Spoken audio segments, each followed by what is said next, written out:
Welcome to the Professor of Sales podcast, the new and improved Professor of Sales podcast. We have JR Butler in the house. Looking forward to a conversation about just about anything. Absolutely. We can go anywhere. I love it. This is what we talked about a little bit before. We did a pre-podcast for the podcast, but I think one of the most important things is who do we have sitting across the table? So give us a little bit of a spiel about who you are. Yep. Born and raised in central Massachusetts, the heart of the Commonwealth, as my family calls it. Son of a Hall of Fame high school hockey coach. My dad coached Marlborough High School for 28 years. Let's go. Went on to coach the Junior Bruins top team for another 11. Oldest brother of 3. Played for my dad for a couple years, then went out to Cushing Academy, played there for 4 years, and then went to College of the Holy Cross in Worcester. Came back home. And then I kind of tripped and fell into the technology industry, spent about 18 years there, and then started my company now, Shift Group, about 4 years ago. We help retired athletes and military veterans transition to corporate and mainly transition into sales careers.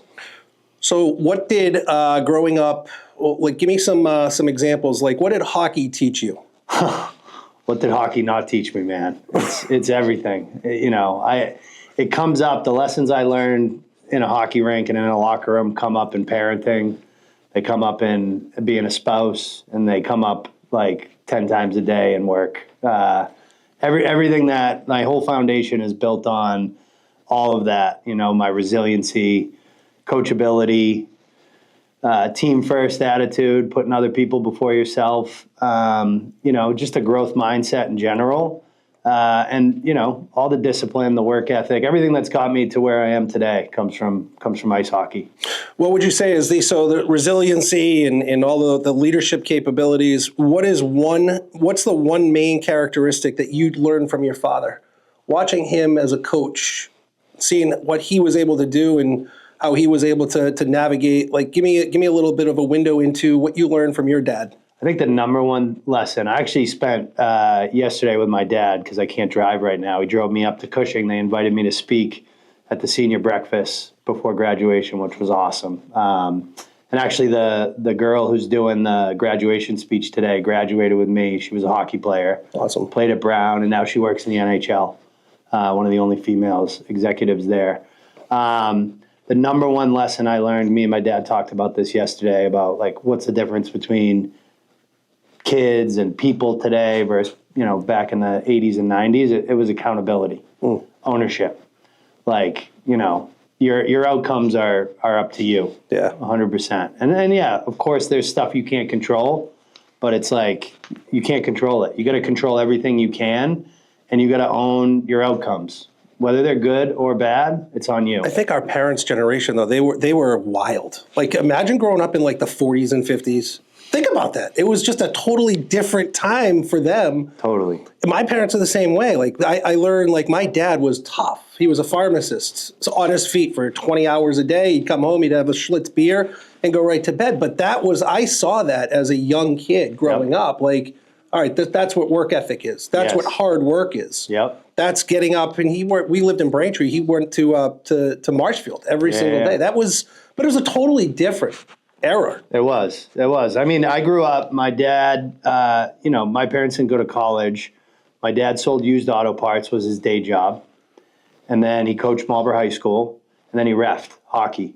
So he had 3 jobs. He'd get home at 11:30, 12 o'clock at night, go to bed, wake up at 6 a.m. and drive out to Leominster from Marlborough to go do it all over again. Sling transmissions. Yeah. That was it. Just because this is fun. Just want to make sure that we're good. There we go. Perfect. Keep going. So the daily loop. Daily loop, the grind, baby, the grind. Just putting diapers in the drawers, putting food on the table. And by the way, that was not just my dad, that was my mother too. My mom. What'd she do? She was a hairdresser. She dropped out of high school, went to barber school, cut hair at this place in Marlborough that's pretty legendary called Rock. She did that all the way up to about 1995. And then I ruptured my spleen. I was a squirt, I think. It was in Southie.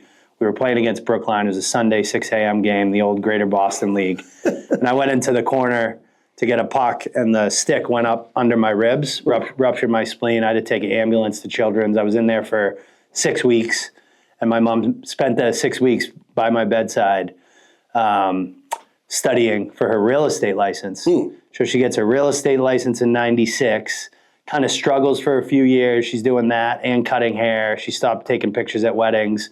And then the Clintons come in, no doc loans, fog a mirror, here's 500 grand, and the rest is history. And that kind of started in like 2000, 2001. So when I went to Cushing, my mom was cutting hair. My dad was actually unemployed because he got out of the junkyard business. So Cushing is the 8th most expensive secondary school in the world. Yeah. So I got basically a full financial aid package. I paid, at the time, this is 2001, 58 grand a year. Holy camole. Yeah, it's like 98 now. But I paid $3,200 a year to go there. But then my dad got his mortgage license that same year. My mom starts taking off in real estate. So I go 4 years there.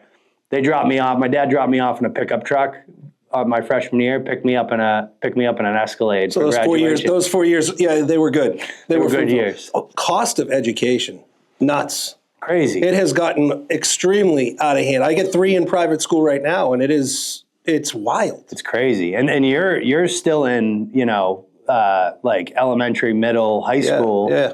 Think about college education, right? It's gone up 200%. Yeah. College education and healthcare, 200%. Cost of TV's gone down 80%. Cost of a car has remained the same. Why do you think that is? They're both underwritten by the government, right? All these research grants, all these things. And listen, education is important. Yeah. Healthcare is important.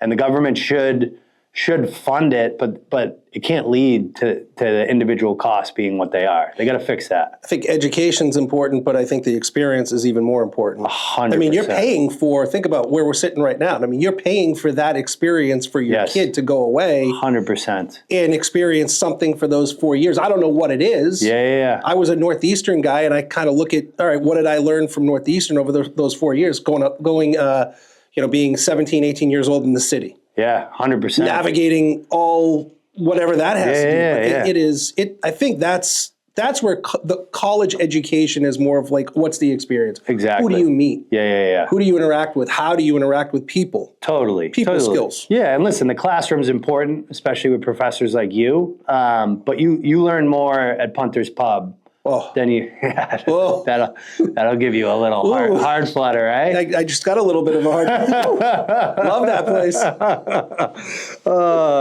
I went to Buggy. Punter's Pub was a great pub at Northeastern. One of the best. The best. Yeah. Have you seen Punter's Pub on wheels since they closed it? No. Yeah, they took the inside and they put it on a trailer for alumni events.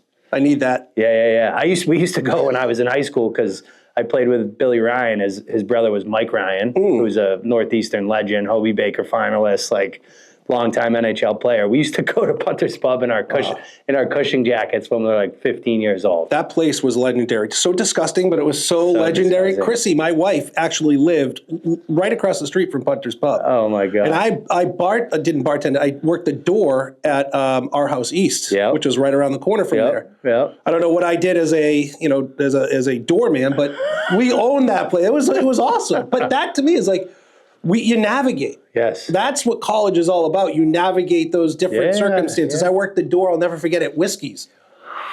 Back in the day. It's like Yeah. Well, wild. listen, you're in an environment where you have to make your own decisions. You need the laptop. No. Okay. No, not at all. It's dropping half of you off. Not at all. Go ahead. Your first time in your life, you're in an environment where you have to make your own decisions. You know what I mean? And that's life. So it's a tough age because, there's some lack of maturity. And sometimes the best way to learn is to make bad decisions. 100%. Yes. But I think like my daughter's 16. She's starting to look at colleges. She's starting to do the college tours right now. I try to think of what's going on in her head. Yeah. Because I think back of when I was graduating and that summer in between and then going to college. It was like, I never really thought about, all right, what am I going to do or how am I going to be received at college? Yeah. I just went. Yeah. But I think nowadays AI, integration with technology, things of that nature. Certainly the smartphones, where they rely so heavily on smartphones. I always think of like, what's going on in her mind? Like, how is she going to interact with people when she goes away to college? It's totally different. It is. It's wild. It's crazy. I had like an interesting transition because I did boarding school for 4 years. So I actually went away when I was 15, and that's a tough time. Were you nervous? I was excited. I was getting into trouble at Marlboro High. Athletics for me was a little bit of an escape. But the problem is when you're a great athlete and you're young, you're 14, 15, eighth grade freshman year, and you're good at athletics, it exposes you to the juniors and seniors, right? They have freshman football for a reason. They have junior varsity for a reason. And in football, baseball, and hockey at Marlboro High, I was a varsity guy. And you look up to the juniors and seniors like they're your heroes. But what are juniors and seniors doing? They're getting Busch Light. They're going to parties in the woods. So your heroes are doing that. So that's like, oh, that's what I'm supposed to do. Yeah. Right. So and I went down that path in a negative way. And when the cushion coach approached my dad to get me out of Marlboro, it was like, let's just say it was a perfect time for me to get away from there. Yeah. You know what I mean? Maybe not the $58,000 for the year, but it's worth it. Yeah, I mean, 100%. yeah, if you have to go and you have to do it, I mean, you got to do it. Yeah, it was life-changing for me. That's what I talked about yesterday at that speech. Like, changed the trajectory of my life. Two of my best friends that I was getting in trouble with that the year before that are no longer with us. They both overdosed. So that would have been me, 100%. I have zero doubt. Yeah. Zero doubt. So you go away to Cushing and you're sleeping there, you're living there. How did that shape kind of where you're at now? I mean, obviously it took you away from a different situation. Yeah. Like going away at that age, which is earlier than college, how did that shape some of your future, like where you're at now? Well, there's two sides to it. There's the positive and the negative. I'll start with the negative because it's not too bad, but. And they're kind of married to each other. Like on the negative side, I went from this is what I say. I went from like Busch Lights and blunts in the woods to like cocaine and champagne at the Four Seasons, right? Just surrounded by incredible wealth and exposed to like a lot of these kids who grew up with nannies and like, see ya, mom and dad are going away. It's everywhere. Yeah, 100%. It's everywhere. So that's some of the negative side, but there's the positives like way outweigh the negatives. Because on the same side of that, I knew one life growing up in Marlboro, right? My cousins are firefighters. My dad's brother is a roofer. My dad was, blue collar, middle class city. Then I get exposed to this like incredible wealth, changed my imagination of what's possible for myself. You wanted that.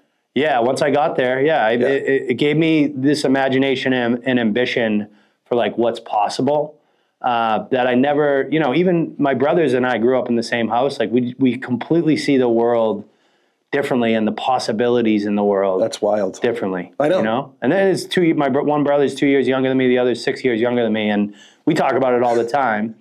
And there's positives to ambition and there's negatives to ambition, right? So just being self-aware of that but again, like I wouldn't even have that option if I didn't go up to, Ashburnham, Massachusetts for 4 years. Isn't it wild? Like you live in the same house, you come from the same womb basically, and they're so different. Like my two older brothers, we couldn't be more different. I got one that lives in Vermont that basically is a gymnastics teacher. And I mean, that's what he likes. Yeah. He does it. He enjoys it. Yeah. Right? Yeah. He's happy. He's doing his thing. He rides a motorcycle. Yeah. And it's complete. I'm walking with my wife the other day. I'm like, this is what Dan's doing. He's in like some riding group. I'm like, I don't get it. I don't understand. Like, but it's wild. Well, like, the siblings are proof of how little control we have as parents. Like you own the mindset and the values. Everything else is like, it's all them, dude. It's all them. I try to tell my wife that all the time. She's like already picking out colleges for my son, and I'm like, he might be a plumber, Caroline. You know what I mean? They make a lot of money. They do. And they make a ton of money. Yeah, especially with AI, the trades might be the path. Well, I mean, I always say it's either the trades or for our love, it's sales, right? 100%. So you have to get into some sort of vertical where you can interact with people And where we're at right now, I mean, if you go to Waltham, they have a great program where a lot of kids are coming out as electricians, Yes. plumbers. They make a ton of money. Yeah, and listen, the average age of those trades are in the 50s, dude. Correct. You know what I mean? Like, we need those people. We need those people, 100%. And they're not going anywhere. No. Ever. No, they're on speed dial on my phone. Yeah. Any plumber, any electrician. I mean, shout out to my plumbers and electricians. They're on my speed dial all the time. I'm a new homeowner, like last 3 months, and you're 100% right. Oh my God. Those are your guys. Painters, plumbers, and electricians. Absolutely. But you're going to need salespeople. Yes. You're going to need people that interact with people. And that's something that I tell my kids all the time.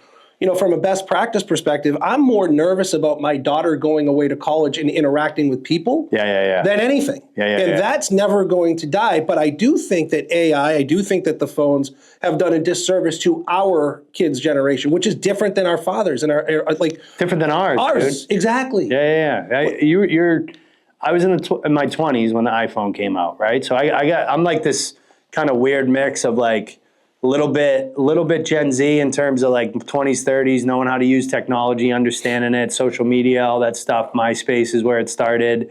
But then when you start thinking about like the kids that you're teaching that are 18 years old, they were born after the iPhone. I know. Different world for them. Totally different world. It's crazy. But and I think that's the broader part of the conversation is there still has to be a eyeball to eyeball, a handshake. It's one of the things I tell my son all the time. Yep. Listen, if you're with any coach, you go up to that coach, you thank them, you look at them in the eye and you say, thank you very much for having me, or you introduce yourself.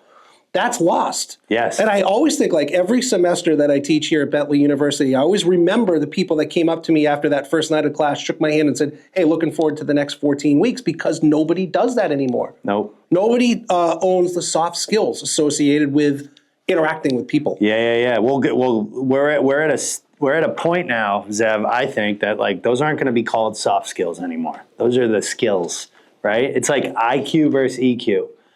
I don't care what your IQ is because I got a robot that's going to be better than you no matter what. Correct. It has access to every piece of information in the world, and it doesn't take vacations. It doesn't show up on Fridays hungover. No lunch breaks, and it's smarter than you are. It's not gonna have the EQ. So when we talk about these face-to-face roles, it's really the roles that require emotional intelligence.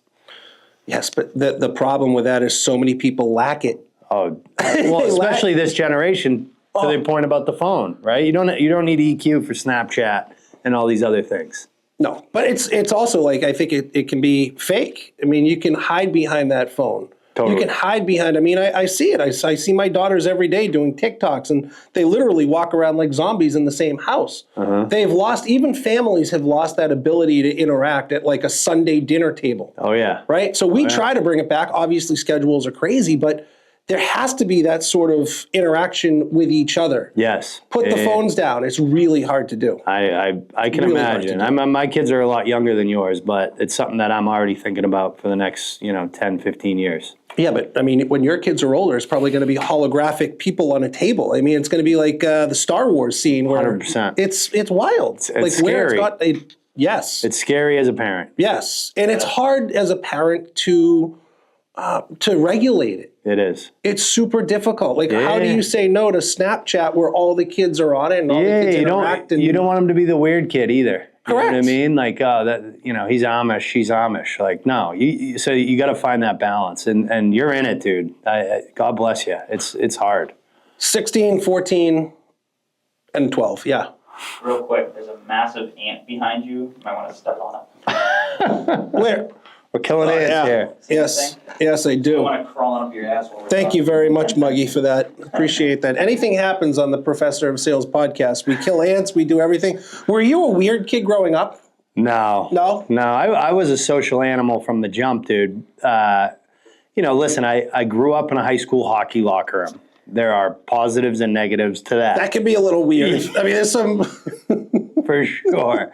I was saying jokes and words in like second or third grade that kids weren't going to learn for another decade. But, at the same time, like that kind of social interaction that is unique to the locker room, I learned it very early on too, which has paid dividends for me. You know, me and my brothers bust my dad's chops now because it's like, dude, I can't believe you had us get dressed because there's a coach's locker room. Oh yeah. At Naven Rink in Marlboro, and there's a player's locker room.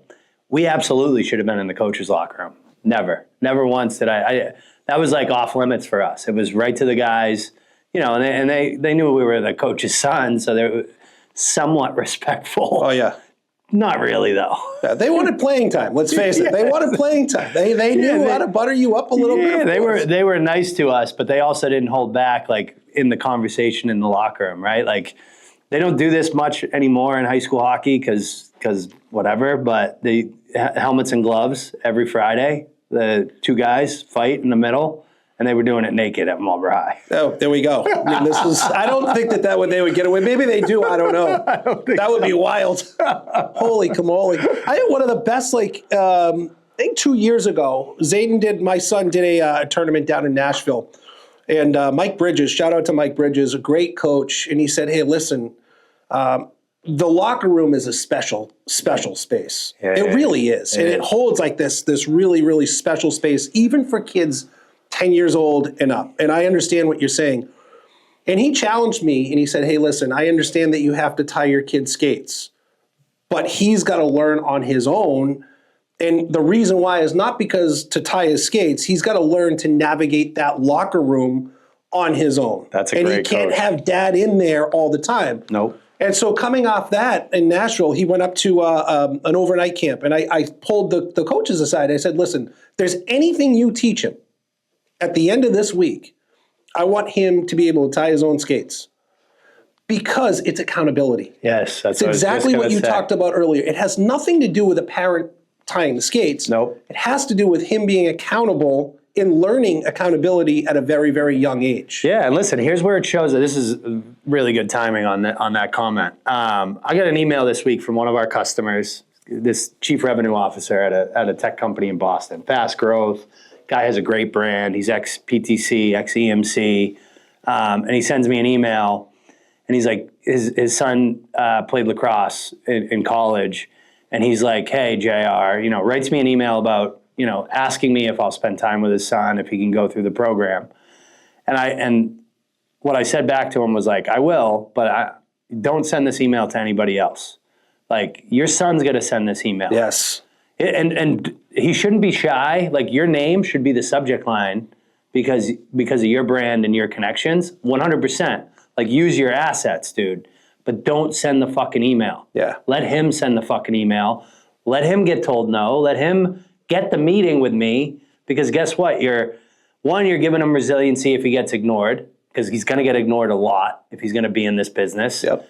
But he's getting confidence when he gets the meeting. And it's okay. That's, as we'll talk about, like, that sales is using whatever you can to get the meeting. And it's okay to use your dad's brand and your dad's name to get the meeting. It's not okay for your dad to get the meeting. Correct. And the kid sent me a nice, well-written, concise, personalized email, probably because his dad taught him how to do that. And he got the meeting himself. So, but it started when he was 10, his dad probably was still tying his skates, 11 years old, right? Oh, in the locker room. In the locker room. In the locker room. Exactly. Right. And that to me is, I think that is their space. Yes. And I think that there's people misinterpret what that locker room represents. Mm-hmm. I don't go near the locker room now. I don't even go into practice because I feel like even practice, that's the time that my son should be with his coaches. Yes, and his teammates. And that's the time I can go to a bar and have a couple of beers with the parents. But it's important for the coaches not to see a parent hanging over their kids because they've got to have that fluidity to do what they do. Yes. And my son also has to understand that that's the adult, that's the coach right there. Exactly. That's who I need to listen to for the hour and 10 minutes I'm on the ice. 100%. And I look at some of the parents these days that are hanging around the rinks, and I look at them and I said, why don't you just come out? Like, get out of the rink. Get off the glass. Let your kid go. Yeah. But they push against it. They say, I want to watch the practice. For what? Yeah. What are you watching? Yeah, exactly. I mean, you're gonna give him coach feedback on the drills? Like, no. right. I mean, and that's the other thing. Like from an accountability perspective, I think we as parents have to take accountability. I'll never forget. I was sent a booklet about the ride home. And we might have talked about this in our class one time, and I got so away from my own self 3 years ago. Pressure got to me. Yes.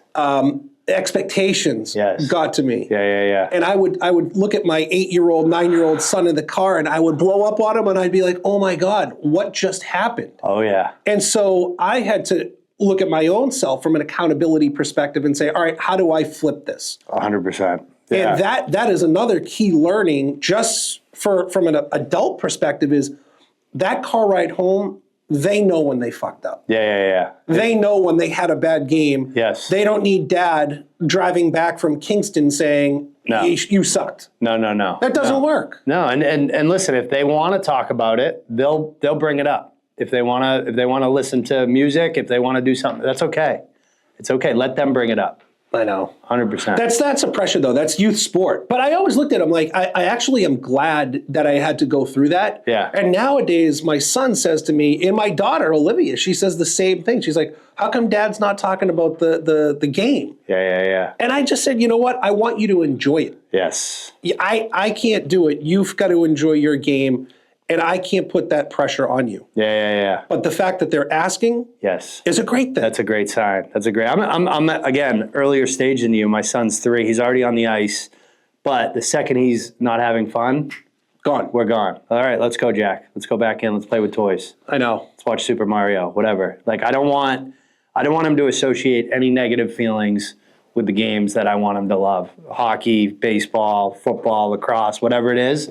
It's got to... Especially right now, obviously he's 3, and I even hear myself. I'm like, I'm a psycho, but that's it. That's what it's all about. It's got to be fun. It's got to be fun. Here's something that me and my brother tell people that are just getting into hockey parent life. Your only job as a parent is to make sure that they play men's league hockey someday. That's it. That's all you're in charge of, because they're all going to play men's league hockey. My brother played in the NHL, played in the Olympics. He plays men's league hockey. My dad did his job, right? Like, as long as he still loves it when he's 25 to 35, you're good. You did your job. I think but that goes towards how we create that when they're not on the ice. It's everything. Yep. It's the conversations that we have. It's not just the ride home, but it's the whole experience. And youth hockey does that, which is unique. It's the tournaments. Yes. Do you remember tournaments when you were a kid? Do you remember the scores of the games? No, dude. I remember knee hockey in the hotel. I remember my coach jumping in the ocean in Cape Cod in March because we won the tournament. Like, that's the stuff I remember. Experiences. Yes. That's everything. Exactly. That's everything. And it's funny because, like, I look for those tournaments where I know the coaches are going to create those experiences for the kids. Exactly. That's the most important thing. That's what it's all about. So it's all about. I want my kid to experience life. Yes. And if we're too hard on them, they're not going to like. They're not going to like life. They're not going to enjoy it. Yeah, it goes back to the question you started off. Like, what did I learn in hockey? Whatever I learned because I experienced it. And if Daddy put a bubble around me, I wouldn't have learned what I learned. I know. How do you take that to the experience with hockey? Obviously, shift group is something that you started, and you have a lot of experience, and you've come into my class and you've talked a little bit about it.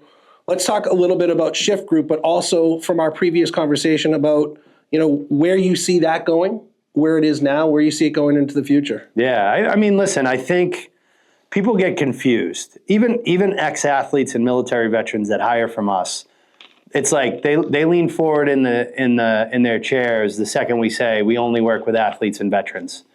That's like almost enough for them to be like, yeah, we want to work with you. I think that's a mistake. Athletes and veterans, listen, less than 1% of the general population serves the country.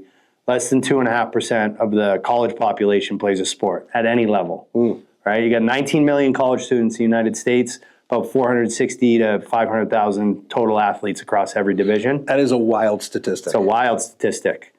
That the thing that people underappreciate is the uniform comes with things. It comes with self-awareness because you live in a feedback loop. You know your weaknesses because your leadership tells you. You know your strengths because you get feedback on like the mission or the play that you're running. You can feel what gives you energy and what takes it away. You know what you're good at and what you need to lean into for your game to play or for your mission to be part of it. And it also comes with clarity of vision, right? Like your son knows pretty well what he wants to do. It's easy for him to go to the rink this weekend because he wants to be a great hockey player.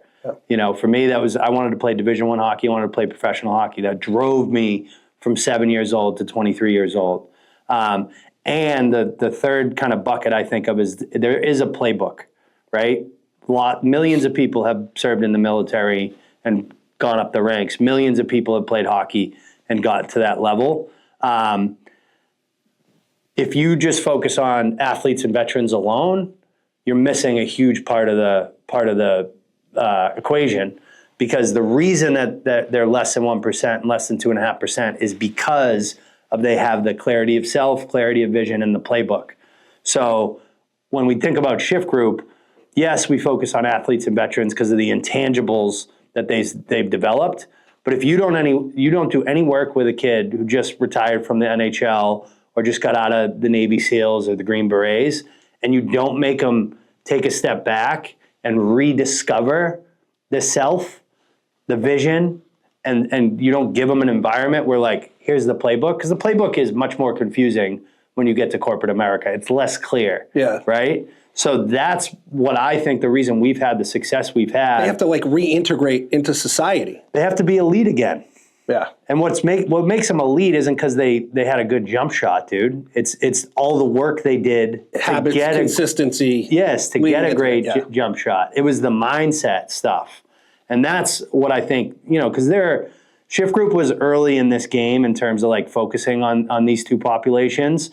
But the reason that we're successful is because our focus is more so on those things than we'll teach you how to build a target list. We'll teach you how to do discovery and qualification. That's a commodity though. Anybody can do that. Yeah, there's millions of sales training companies, right?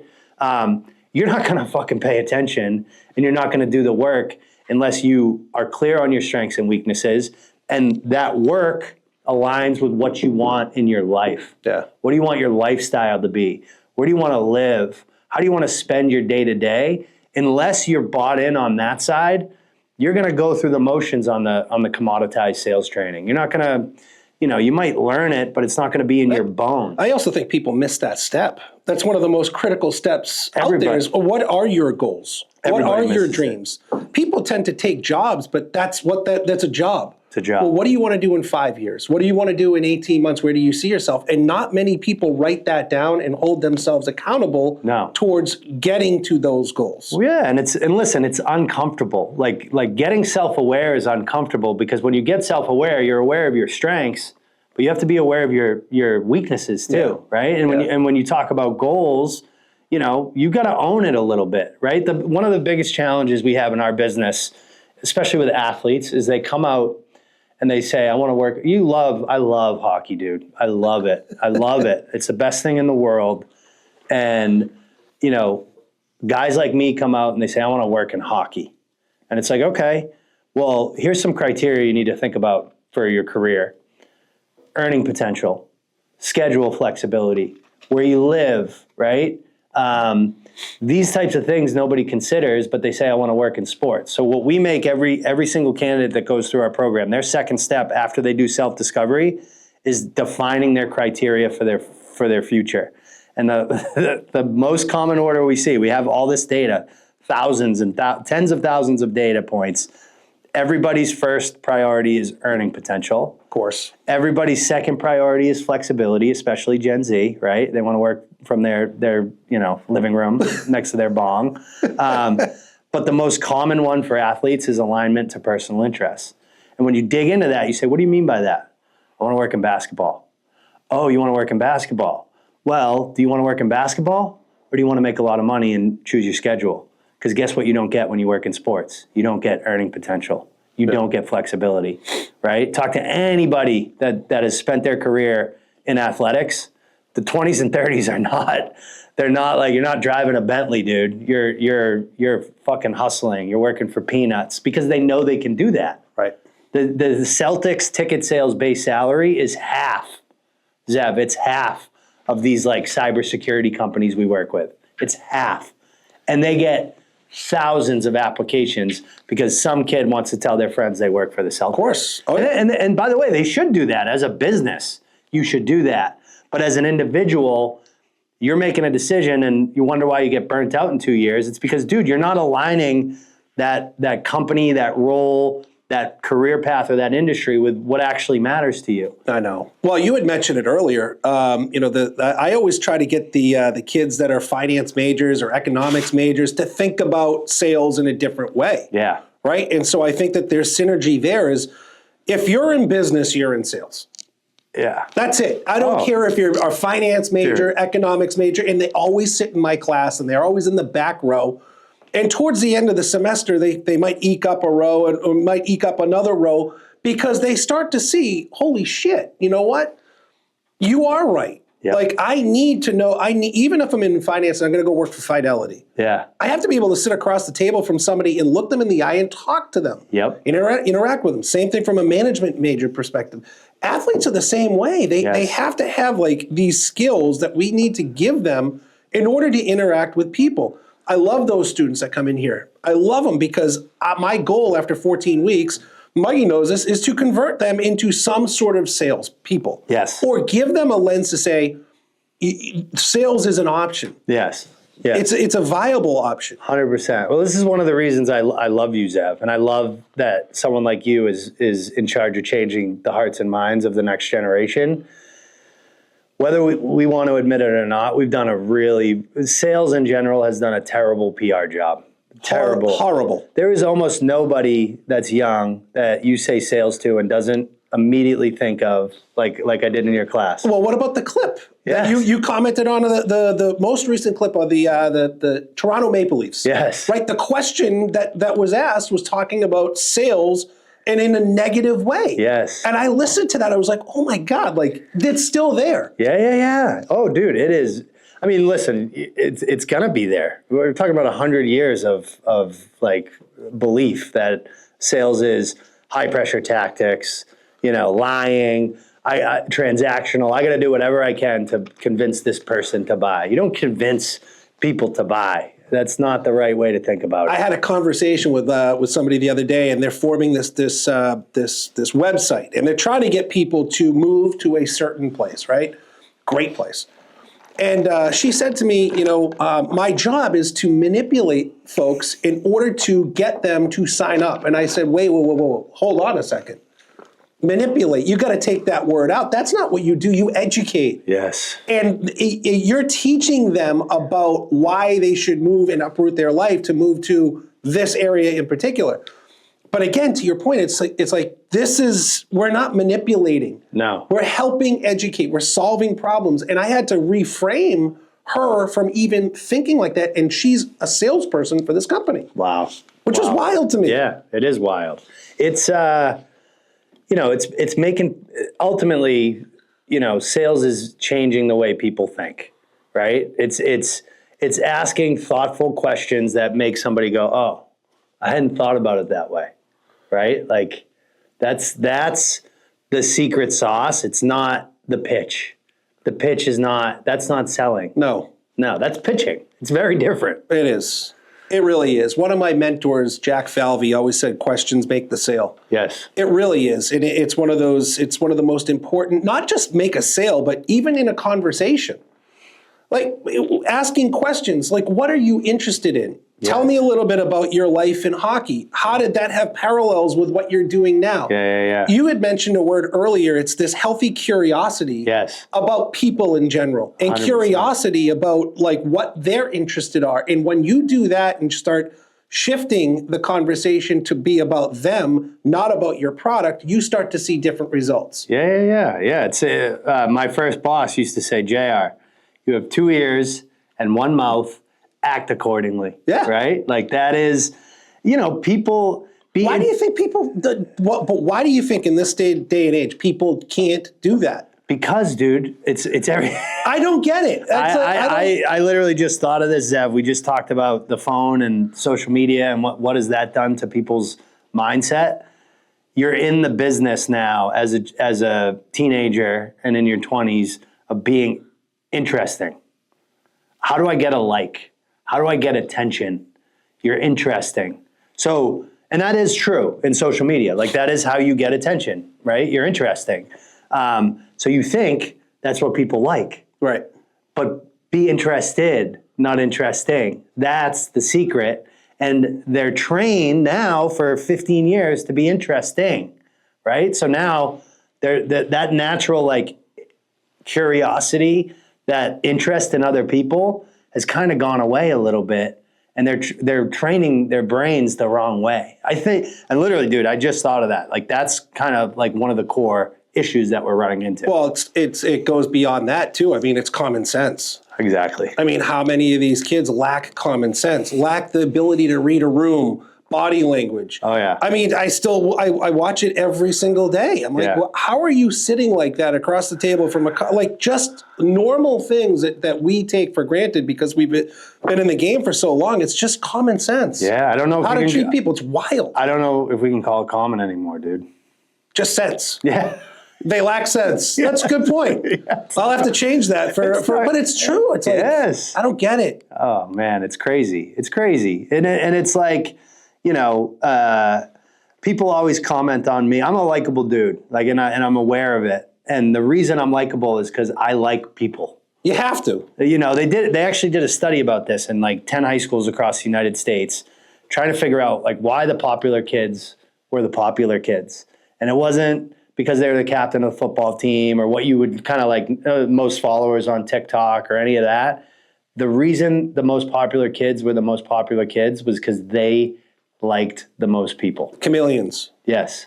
Yes. Not only that, like they liked the most people, but they got along with They got along with everybody. every group. Everybody. Yeah. The tech guys, I'm curious about it. Why do you love it? Like, how does it work? Right? Like, oh, that guy's awesome. He asked me questions about me. That's it. He cares about me. That's it. People, and again, you talk about this in your class. People don't care about your product. They care about themselves. Correct. And how can your product help them? That's it. That's what it's about. One of the best quotes I ever heard in my life, and I say it over and over, is people buy from people they trust. They're going to waste time talking to people that they like. Yes. And then you have to bridge that like versus trust continuum. Like, how do you become, it's good to be liked and like everybody wants to be liked. We all do. Yeah. Right? Yep. We all do. And I think that goes towards your talk track with clicks and being liked. But being trusted is different. Totally. And that to me is where the common sense or the sense comes in, is how do you bridge that gap and then truly be trusted? That's where you start to see the special sauce. 100%. That's where the relationships come in. That's where sales comes in, is you're trusted. Yes. Totally Absolutely. different vibe. Absolutely. And you can't be trusted until you're an expert on them or their business. So how do you train, or how do you build trust? Like, how do you tell or how do you train the athletes and the veterans who are just coming back and kind of reintegrating into society, so to speak, to build that trust? Yeah. Well, we explain like all these concepts we're talking about. We explain one of the ways that we do interview prep teaches this, which is we make everybody put together 5 open-ended questions that you can't Google, right? I cannot tell you how many interviews I ended when I was a sales leader because somebody asked me some stupid question they could have found on our website. How many employees are here? What? Dude, you got 30 minutes with the fucking chief revenue officer. You're going to ask me how many employees we have? Yeah. Look on our LinkedIn, you knucklehead. Yeah. Right? Say, hey, I read this case study about the project you guys did at Marriott. You saved them, $24 million. How? How did you guys do that? Yeah. That's crazy. Like, imagine a 23-year-old asking that question like I did. You're hired, buddy. Yeah, I mean, and that's one of the biggest gaps is you always have. All right, so you're on an interview. This is great for all the people that are going in. Like, all right, do you have any questions for me? What's the number one question people always ask? I don't know. What is culture. Oh, yeah. Tell me about the culture. Tell me about the culture. I hate that. That's a dumb question. I hate that. It just shows that you're not doing your research. You're not doing anything that you need to do in order to gain the interest. Culture, that's so true. Oh, it's everything. Yes. Oh, tell me about the culture. Well, who's going to say the culture's terrible? Yeah. Like, I mean, seriously. Like, give me an in-depth question. Yeah. And those are the questions that, like you said earlier, you kind of sit up in your chair a little bit more. And you're like, all right, well, this one did a little bit more of that surface level in order to get to the next level. Exactly. Whatever that next level might be. Yeah. And by the way, I don't even care if they read the case study and they had no fucking clue what we do. Ask the question, and I'm like, okay, you read we're in sales. I mean, you got to be a good actor. Yeah, you read the case study. Yeah, like that's okay. Reference. Hey, I read this case study. I just wanted to make sure that you knew I read the case study. Exactly. Get a reaction, and then it's so true. It's crazy. It's crazy. So we're trying to teach curiosity around that, and again, great questions are proof that you get it. Oh my God! But it's so and to craft a great question, it's difficult. You see some people just struggle. Yeah. At the simplest, it's always just go back to the basics. Yep. Who, what, when, where, why? Craft your question around that. 100%. It's super simple. Yeah, exactly. I don't get it. Yeah. And all of this stuff that we're talking about, by the way, is going to get more and more important because IQ, like we talked about, IQ is going away. IQ is the machines are going to do the IQ stuff. Yeah. Right? Like as an executive, as a founder of a company, if you tell me, hey, you used to have 2 people that can do this, and it costs you, $150,000 a year, or you can buy our product for $15,000 a year and get the same output.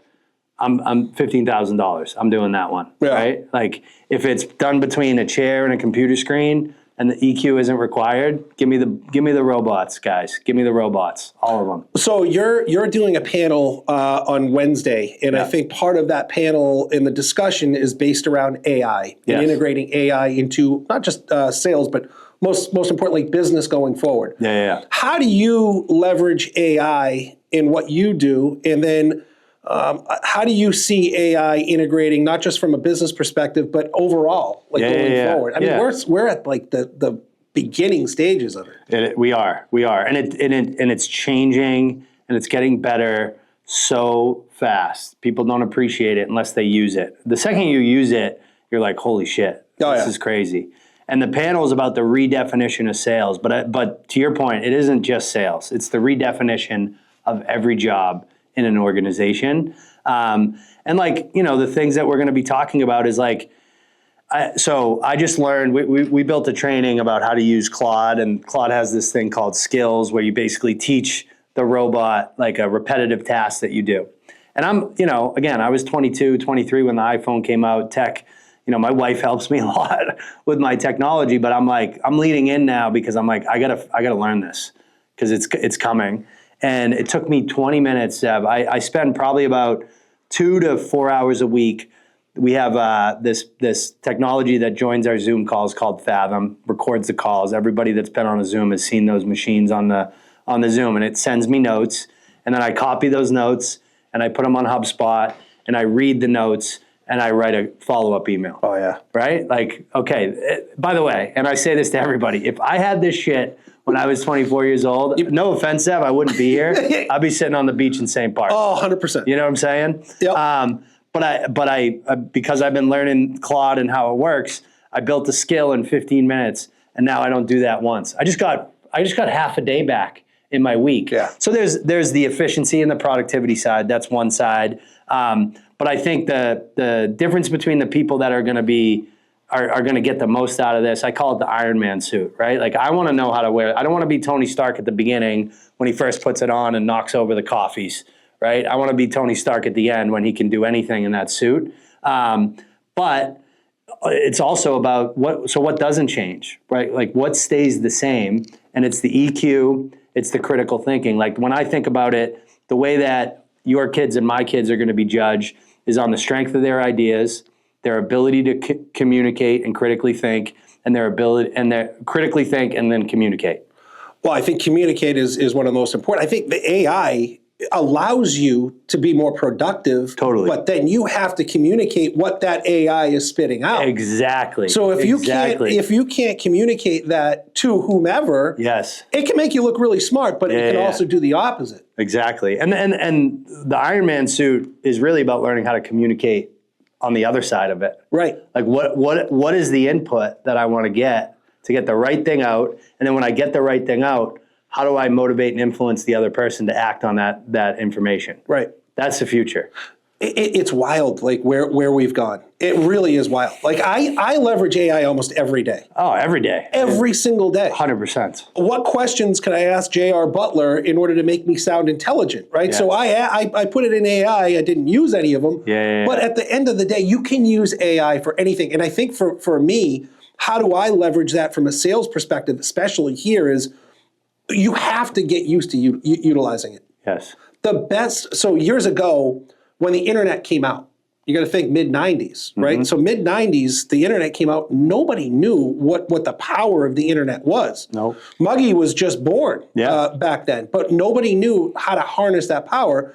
And somebody once said that the people that knew how to leverage the internet in the early stages would be the fastest millionaires. And I think the same thing is true for AI. Yes. How do you leverage AI, and the people that can leverage that armor, suit sooner rather than later? Yes. Those are going to be the next millionaires. And then what's the next step after that? It's, where the technology is going is just wild. Yeah, and the perfect example of what you're talking about is Jeff Bezos, right? You look at Jeff Bezos, he was working in banking. But he doesn't smile anymore because he has got too much work done. I don't know if you saw the interview the other day. It was wild. He doesn't look like the Jeff Bezos from before. Speaking of robots, It's unbelievable. But I saw an awesome interview for him, and he talked about, he's like, listen, there's a lot of these founders and these companies they're trying to lean into like what's going to change, how do we take advantage of it, right? The thing that people are missing is like what isn't going to change,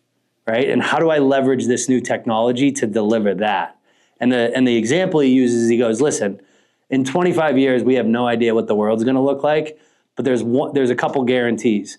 People are going to want to pay low prices, and they're going to want the things that they buy there fast. Yeah. He's like, so at the beginning of Amazon, that's what we focused on. Yeah, we came up with all these innovative ideas and all these, and we leveraged the power of the internet, but we leveraged the power of the technology to deliver on the things that aren't going to change. Yeah. Those are the people that are going to, what can AI do, and how can I use AI to deliver on the things that are never going to change?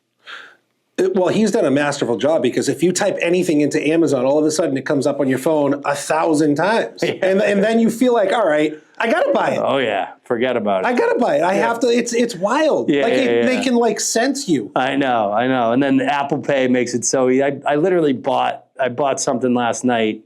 It's like a leather pouch for Zen. I'm like, after I bought it, I spent like $39 on it. I'm like, why the fuck did I buy that? How the hell? Who makes that? Yeah, and I was scrolling YouTube and it popped up. The ad popped up. I'm like, oh, that's cool. Like, I don't need to carry a tin in my pocket. Well, that's the other thing about, like, I need to get rid of my phone after the hours from 10:30 on, because then I'm buying a leather pouch for Zen. You're double clicking the side on brutal. Apple Pay. It already has my address in there. It's game over. I think I bought a bucket of wiffle balls recently, and they just sit in the backyard. I'm like, I don't know why I needed them, but I bought them. Like, it's wild. Like, just random stuff comes to the house. I'm like, why? Yeah. Because they keep on hitting me with this, like, right. Yeah, yes, 100%. Tommy Hilfiger jeans that I haven't worn. I'm like, they look good, right? But I'm like, I don't get it. It's wild. It really is. It's really nuts. Yes. But that's like, they're feeding on us as people. Oh, yeah. And like I said, they're just scratching the surface as far as what they can and can't do. Yeah. Exactly. And everything is immediate, like delivery that day. Yes. Think about that. It's crazy. It's nuts. It's absolutely, my wife buys all our groceries online. Everything shows up to the door. One of my favorite things when I was little was going to the grocery store with my mom. My kid's never going to experience that. Ever. Yeah. Ever. It's pretty wild to think about. All they're going to do is boom, and then it comes right to the house. That's it. Yep. So you had mentioned earlier, your wife is Jewish. Yes, she is. Okay. Yep. And you were brought up how? Irish Catholic. So we're the CCD, opposite. So yeah. My wife is Irish Catholic. We're Jewish. Yep. I'm Jewish. Yeah.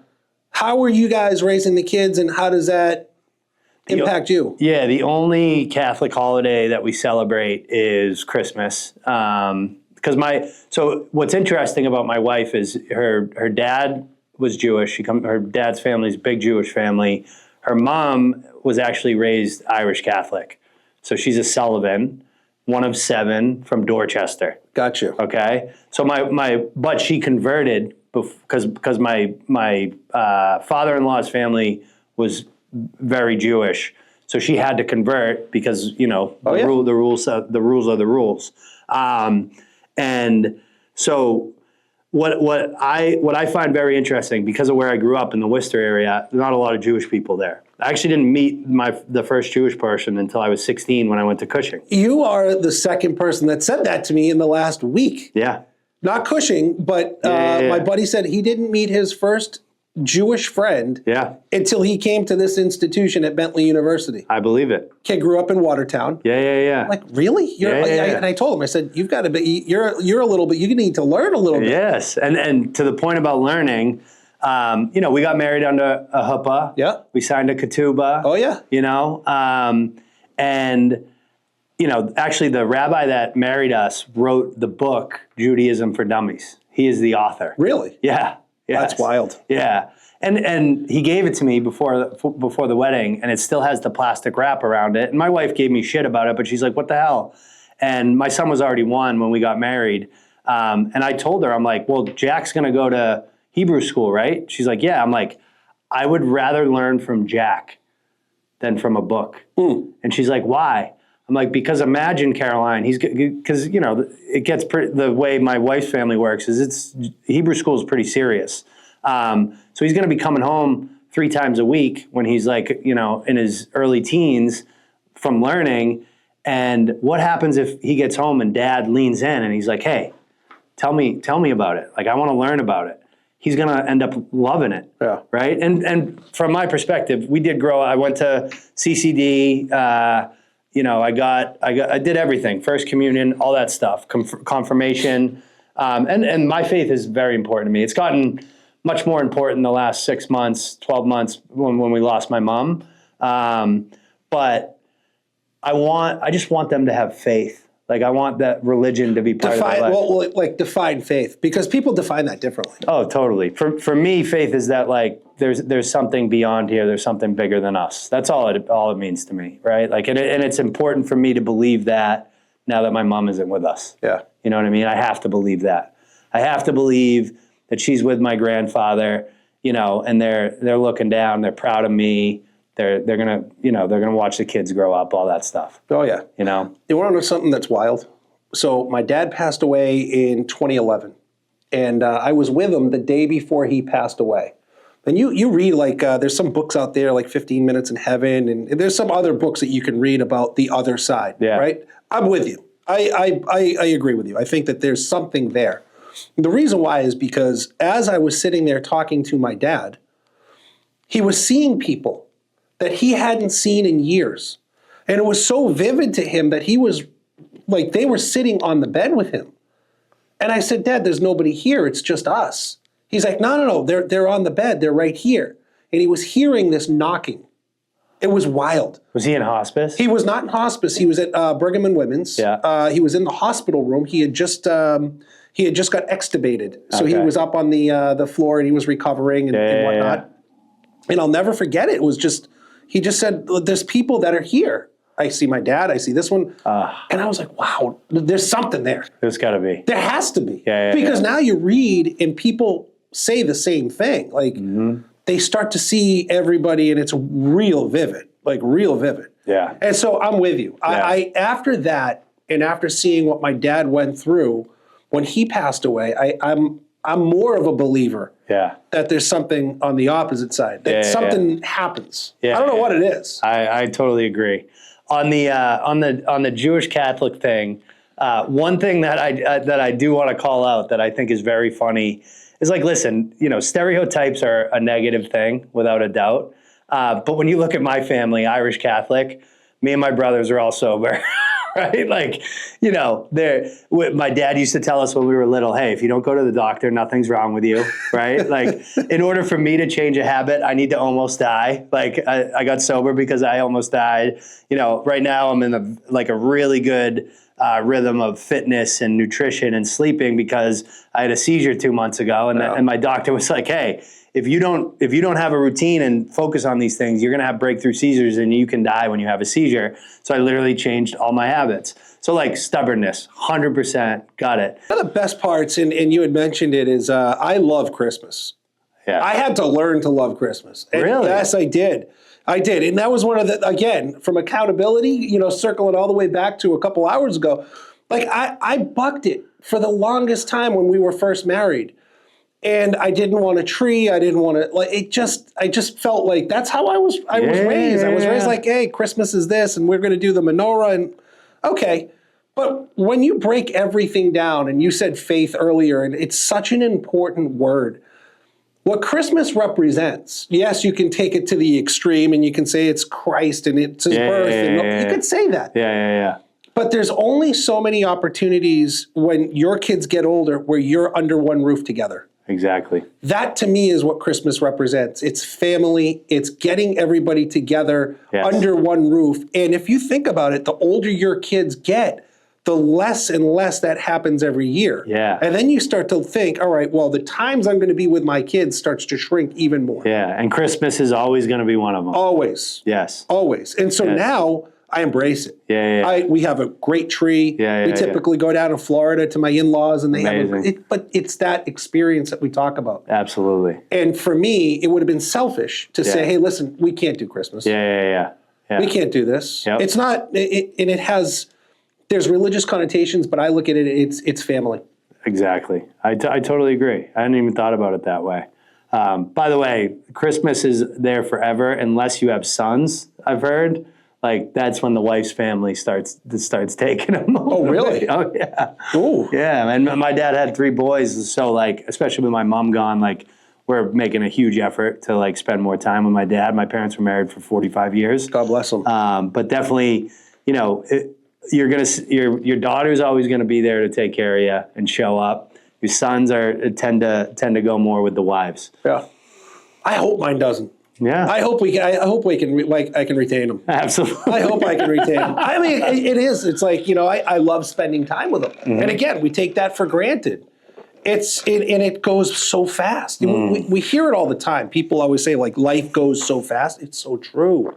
It's crazy. And you know why it goes faster and faster as you get older? It's because the time is a smaller fraction. The time as you get older is a smaller fraction of your total time. Meaning, like, when you're 5 years old, 1 year is 20% of your life. Yeah. When you're 50, I'm not a math guy, I'm a sociology major, but it's a much smaller percentage. Yes. I'm a sales guy. I work bomb. I have no idea. The only thing I'm good at math on is commission. What is it? 2%. There you go. There you go. That's why we have Muggy. It is wild. And it really kind of humanizes you in a way and says, all right, like, what's important? Yes. What's important? We're running this rat race all the time. But what's important to those people that are at home and spending time with them and figuring out how to spend time with them. Yeah, I agree, man. I'll be honest, I didn't appreciate that till about 18 months ago. I really didn't. Even with a kid, that wasn't enough to wake me up. It was, 22 incidents of cardiac arrest. I had to get a pacemaker. My daughter was born, needs a liver transplant. 2 months later, my mom gets diagnosed, dies 3 months later, and then the epilepsy stuff. So, like, 18 months ago, I didn't appreciate, I didn't have perspective, and my priorities were a little banged up. Sometimes you need to, like I said, to go through some shit to get perspective and appreciation. Yeah. But that makes you hardened. I mean, and it makes you really, like, appreciate life, appreciate the people that are around you. And I think that it's who you want to spend your time with. Yeah. Becomes even more critical. Yeah. And listen, bad days have context when the days get worse. Oh yeah. Right? Like missing your quota for a quarter when you're 25 and, like, you live in Southie with your 3 roommates and all you care about is getting the stats on Sunday. That fucking hurts, dude. Oh yeah. I've been there. Oh yeah. Right? When you're my age, and you come home to a kid and they say, "I love you, Daddy." They don't care about, like, your quota. Like, that's like, oh, this shit's important to a degree, but it doesn't really fucking matter. No, none of it matters. Yeah, none of it matters. We get sales numbers, every single day, and I keep the same. You have to, as a leader. Yeah. For your own mental acuity. Like you have to be. One of my greatest mentors said, "Hey, when the shit hits the fan, I want my leader to say, hey, steady." Steady. Yes. When the waves are crashing over that boat, and that's how I try to lead. Is in that vein. Like just relax. It'll happen. Habits, consistency, messaging, questioning, all of those things will happen if you do it the right way. And that's sales. Yes, it goes back to like controlling the controllables, right? And like just focusing on that, and then the market's going to change, the competitors are going to change, but if you're doing your part, then you're doing your job. Give me the wildest story that you can think of when you were in hockey. Like what's a memory, a core memory that you have of your days in hockey that you were like, wow, I wish I could do this again. This was wild. This was awesome. Like what's the one core memory that sticks out? Sophomore year at Holy Cross. We had an awesome team. We had great captains, great leaders. It was like, there's an old story about Messier. It was like, everybody comes to the bar when we land, right? Like that was kind of his rule. That's how this team was. Like we were so tight.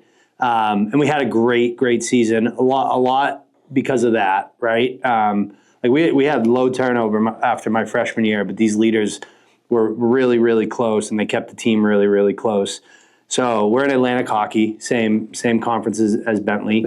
And we go deep into the playoffs. We end up going into the finals against Bentley, actually.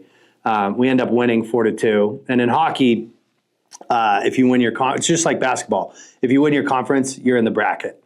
Hockey is different because it's only 16 teams. So we get into the bracket, and we're the 16th seed. So we're going somewhere for the regional. There's 4 regionals in hockey, and one of them was in Worcester that year. And I think we were hosting it, but it doesn't matter. Like we're the lowest seed. They're sending us somewhere. They send us out to North Dakota, Fargo, Ralph Engelstad Arena, best rink, most expensive rink in college hockey at the time. I think that's changed a little bit. And we're the 16 seed. The number 1 seed, Minnesota Gophers, are out there as well. Right, so we gotta play the Minnesota Gophers. Oh boy, Blake Wheeler, Phil Kessel, 13 NHL draft picks, 18 guys that played in the NHL. We had like 4 lawyers, 4 doctors, and like 18 sales guys. No shit, Zev. Right? We had one guy that had a great professional career over in Europe, but that was it.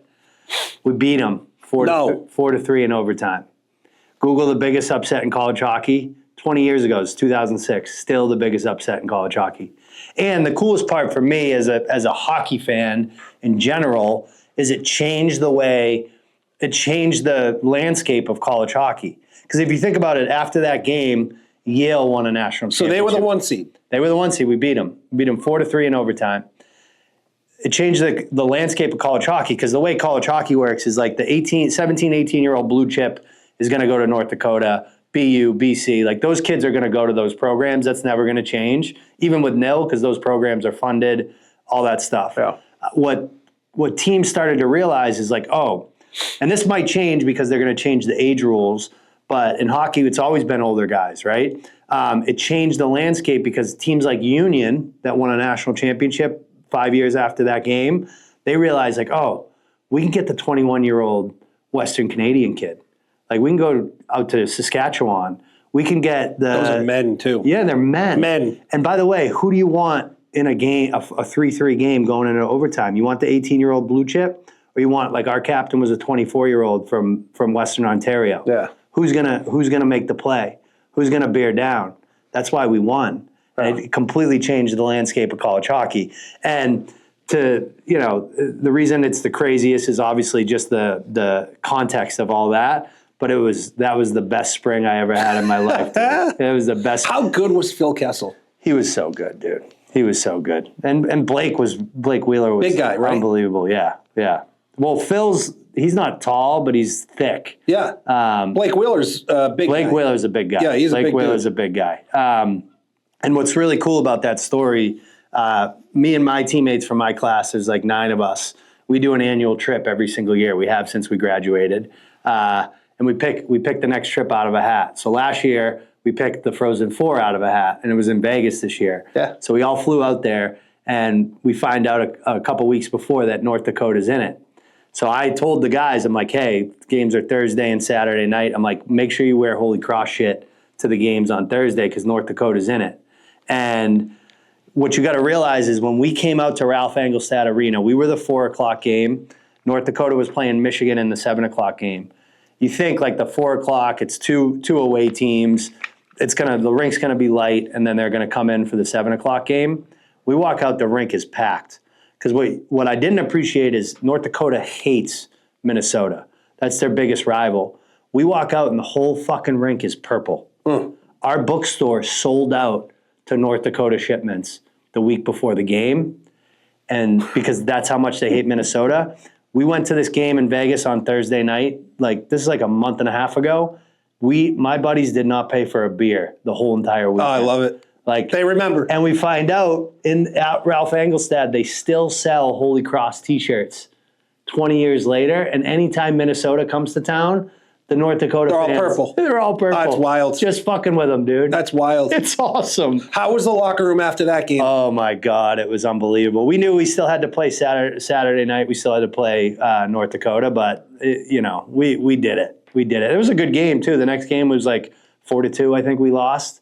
And they ended up losing in the national championship, but it was unbelievable, dude. That was the craziest, best experience of my life. And then, that's more on the personal level, but having a little brother that played in the NHL, went to the Olympics in South Korea in 2018. Like, did you go and get? Oh yeah. My whole family, we went for 16 days. It was unbelievable. I would say like the memories with my family, going to watch my brother Bobby play in all these unbelievable places, like.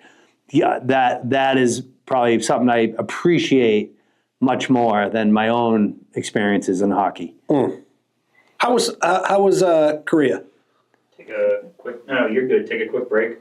Can we take like a 5-minute break, gentlemen? Just because I got. What time is it right now? Well, it's 11:38. I just got to let this cool down a little bit. I got one more question. Can we do one more? Can you give me like 30 seconds just to let this temperature drop? Yeah. Okay. Because you got Korea and then one more. I'm gonna ask him the Zev's Edge question, and that's every podcast. I gotta end with that one. Okay. Can we? Yeah. Let it cool off. Light on here, so that's I'll answer your question about Korea. You know what's fucked up is, like I said, my dad passed away in 2011, September 23rd, 2011. I was with him. I had lunch with him the day before. You never get over it. Never. You never get over it. No, it hits you. It hits you in the weirdest times, dude. And that's okay. Yeah, it's okay. Like I still, where's my phone? I got it. You got it. I still to this day, if I'm ever having like a really really bad day, from 10/6/11. Hi, I'm away from the phone at the moment. Please leave a message Saved and it. I'll get right back to you. Thank you. that's awesome. That's been in my inbox since 10/6/11. Yep. I can't get rid of it. No, she's still in my favorites. Number 2 after my wife and my favorites. I don't think I'll ever delete her number. Can't. That's No. my grandfather. Yeah, you Yeah. can't. Yeah. I can't. I mean, Yeah. so circle back. So Bobby is a hell of a hockey player. You guys go to tell us about Seoul. Yeah, it was Pyongyang Chang. Oh, really? Yeah, which is like northwest of Seoul. It's like 45 minutes from the demilitarized zone, North Korea. Wild. Yeah, wild. What year was this? This was 2018, February 2018. Okay. So listen, like I love my dad. My dad is old school, Worcester, Massachusetts, right? Like, I don't think he's been past like the 495 that much in his life. Seeing him in Korea, and my dad is a big dude. I think at the time he weighed like 340. He's like 6'4", 340 pounds. That is a big dude. He's a big dude. And we go, the first night we get there, we're like, we're going to enjoy the culture. So we go to this Korean restaurant. It's like the hibachi's on the floor and you got to like cross your legs and sit. My dad can't do that. Like, He hasn't crossed his legs. I don't think I can do that right now either. Yeah, he hasn't crossed his legs since he was like 13 years old. So the woman in the kitchen brings out a bucket for him to sit on. Like literally had to empty a bucket. So the rest of the 2 weeks we were there, we ate lunch at McDonald's at the near the Olympic Village every day, And then someone on Team USA found an Italian restaurant that 2 New Yorkers opened up over there, and we ate Italian every single night. Perfect. Wild. I think I've learned more about you in the last hour and a half than I did in the previous times of you coming into my class, but we always end with Zev's Edge. And the question for you is, if you had one bit of advice for anybody starting out in life, in business, or in sales, what's that bit of advice? It's actually, there's a sign that I have behind my desk at my office on Boylston Street, and it says, "Nobody cares, work harder." Just get out there and own it, man. Like, no excuses. Shit's gonna get hard. Life is hard. Work is hard. Being a parent is hard. Being everything. Being a friend is hard. Just nobody cares. Just keep working harder. Be accountable. Control the controllables. It means a lot to me, that kind of one sentence. But I don't think enough people enter life with that in mind anymore. And I think the people who do are gonna be the ones that are successful. Awesome. Great message. Great message. Thank you very much for Thank you. being the inaugural guest I love on it. the rebrand of the Professor of Sales podcast, where we talk about anything. So I appreciate your time, JR.